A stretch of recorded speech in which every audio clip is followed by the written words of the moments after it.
scène que j'ai connue se prenaient tous pour des créateurs de premier plan. Ils n'hésitaient pas à dire qu'ils dialoguaient d'égal à égal avec Shakespeare et Sophocle.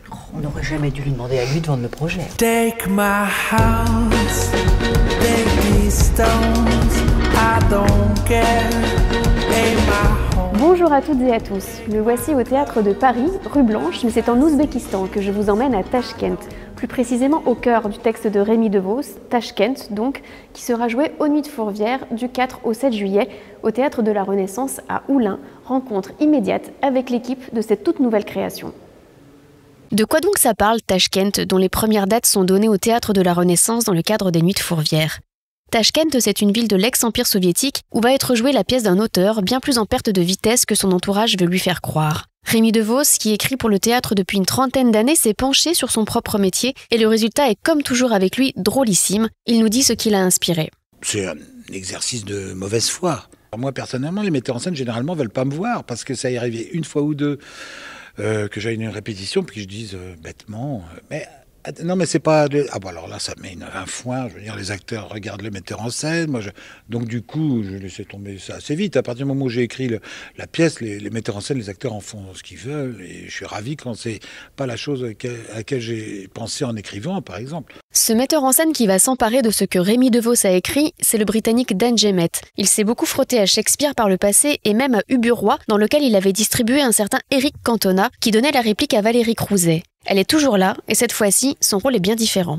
Je fais donc le rôle de la femme, qui est une toiletteuse pour chiens, qui s'empare de l'amour de l'auteur. Je dis ça parce qu'elle attend l'argent.